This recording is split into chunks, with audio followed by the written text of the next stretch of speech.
Hello दोस्तों, आज हम आपके लिए लेके आए हैं film the girl with all the gifts. ये फिल्म 2016 में रिलीज हुई थी। इस फिल्म की शुरुआत होती है एक लड़की से जिसका नाम मेलिनी बताया जाता है।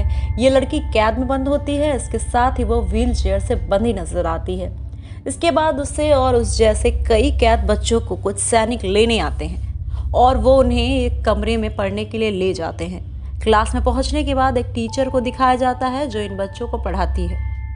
टीचर का नाम स्टीनो है, जो मेलिनी को काफ़ी पसंद करती रहती है। दरअसल मेलिनी का दिमाग बहुत तेज होता है, इस वजह से वो स्टीनो के दिल के काफ़ी करीब हो जाती है। अब आगे दिखाया जाता है कि टीचर स्टीनो अपने स्टूडेंट्स को कुछ काम करने के लिए देती है। वो कहती है कि जो बच्चा कुछ भी अपने दिल की बात या कोई कहानी बताना चाहता हो वो इस क्लास वर्क में ये बता सकता है। जिसके बाद सभी बच्चे अपनी अपनी बात या कोई स्टोरी लिखते हैं। वहीं जब स्टीनो मेलिनी की स्टोरी पढ़ती है तो वो काफ़ी भावुक हो जाती है, क्योंकि मेलिनी ने उसमें काफ़ी इमोशनल स्टोरी लिखी होती है जो उसकी खुद की लाइफ पर बेस्ड होती है।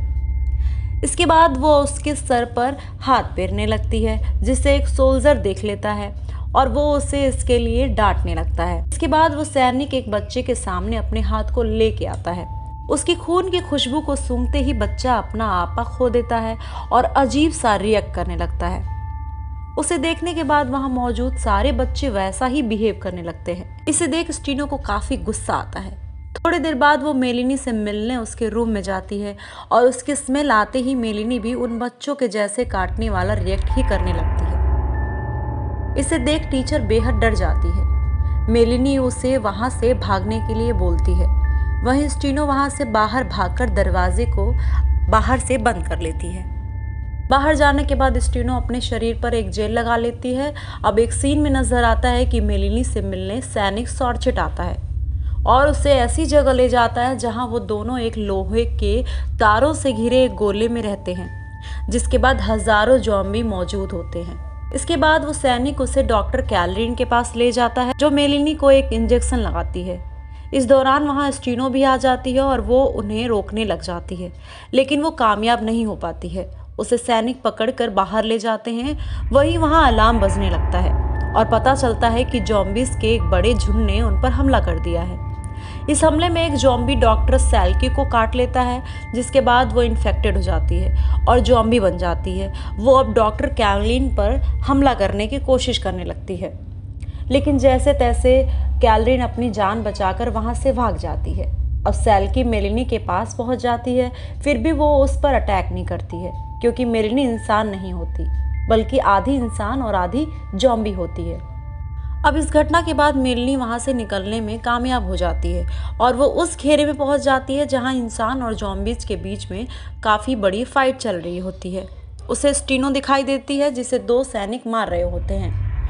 ये देख उसे काफी गुस्सा आता है और वो उन्हें काट लेती है, लेकिन इसके बाद वो बेहोश होकर जमीन पर गिर जाती है, जिसे देख जस्टिनो उसे उठाकर ले जाती है और एक गाड़ी आती है, वो उसमें बैठ जाती है। उस गाड़ी में डॉक्टर कैलरीन भी मौजूद होती हैं। इस दौरान बाहर सभी ज़ॉम्बीज़ बन जाते हैं। वहीं सॉर्चेट मेलिनी पर बंदूक तान देता है, लेकिन उसकी टीचर उसे वहां से भगा देती है और डॉक्टर कैलरीन की एक बात सुनकर स्टीनो को काफ़ी गुस्सा आता है, जिसमें वो सॉर्चेट से कहती नजर आती है कि हमें मेलिनी जो उनका प्रोजेक्ट है उसे एक दूसरी गाड़ी में बैठाकर ले जाना होगा। इस पर टीचर उसे जोर से चांटा मारती है। अब मेलिनी को एक कवर्ड मास्क लगाया जाता है, उससे बांध दिया जाता है। उसे ले जाते समय पता चलता है कि उनकी गाड़ी का सारा तेल खत्म हो चुका है। अब उन्हें पैदल लंदन तक जाना पड़ता है। अब वो ऐसी जगह पहुंचते हैं जहां की कई ज़ॉम्बीज़ बेहोशी की हालत में नजर आते हैं। वहीं सॉर्चेट अपने साथियों से कहता है कि बॉडी पर जेल लगाने की वजह से वो हमें सूंघ नहीं सकते हैं, लेकिन हमारी आवाज़ को जरूर सुन सकते हैं, इसलिए हमें चुप रहकर अपनी जान को बचाना होगा। इसके बाद वो ज़ॉम्बीज़ से बचकर एक हॉस्पिटल में पहुंचते हैं, जहां मेलिनी डॉक्टर कैलरीन से सवाल करती है। वो कहती है कि हम यहाँ क्या कर रहे हैं। इस पर डॉक्टर कहती है कि कुछ समय पहले हमें पता चला कि कुछ न्यू बॉर्न बच्चे जो इन्फेक्टेड हैं, लेकिन उनका दिमाग इंसानों जैसा काम करता है। वो बताती है कि ये वो बच्चे हैं जिनकी वहाँ पहले से इन्फेक्टेड थी।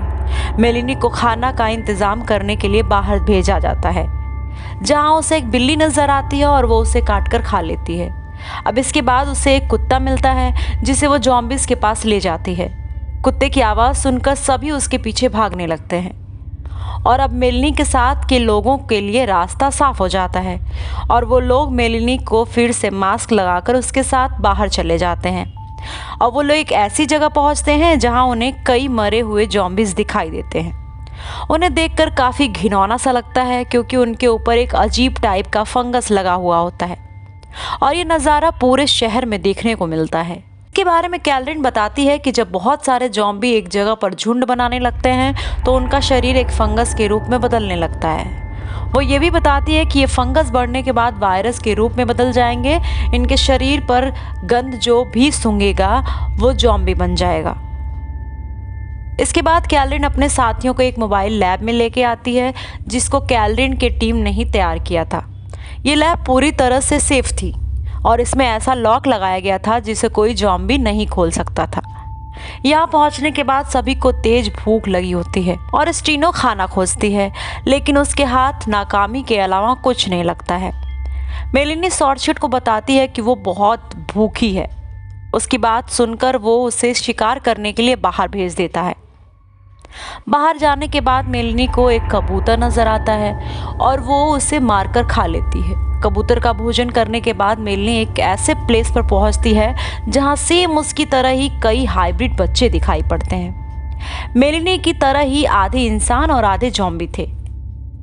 कैरन जो लैब से बाहर खाना खोजने के लिए गया होता है, ये बच्चे उसकी स्मेल का पीछा करने लगते हैं। ये देख मेलिनी समझ जाती है कि ये बच्चे कैरन को अपना शिकार बनाने वाले हैं। उधर डॉक्टर कैथरीन स्टीनो को समझा रही होती है कि वो मेलिनी की हेल्प से वैक्सीन बनाना चाहते हैं जिसका वक्त अब आ चुका है। वो कहती है कि इस तरह हम लाखों लोगों की जान को बचा सकते हैं, लेकिन स्टीनो ये सब सुनने के बावजूद इस बात के लिए इनकार कर देती है। इस दौरान वहाँ मेलिनी आ जाती है और वो कैरन और उन बच्चों के बारे में बताती है। अब कैरन का सीन दिखाया जाता है जिसमें वो एक खाने के डिब्बों का पीछा करता होता है। उनका पीछा करते करते वो एक स्टोर तक पहुंच जाता है जिसका शटर थोड़ा सा ही खुला हुआ होता है, इसलिए वो अपनी गन और सामान को बाहर ही छोड़ देता है। अब वो अंदर एंट्री करता है। वहीं दूसरी ओर सीन दिखाया जाता है कि जहां मेलिनी शॉर्टशट और कुछ अन्य साथियों के साथ कैरन को ढूंढने के लिए निकल जाती है।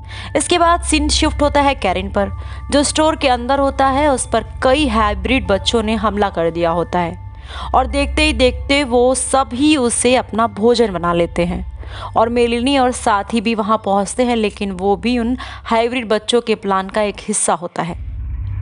वो बच्चे अब उन्हें भी घेर लेते हैं। इसके बाद मेलिनी और उनके बीच एक फाइट होती है जिसके बाद वो बच्चे वहां से भाग जाते हैं। अब ये सभी लैब पहुंच जाते हैं। वहां मौजूद कैथरीन अब लैब में एक गैस फैला देती है जिसकी वजह से कैथरीन को छोड़ सभी बेहोश हो जाते हैं।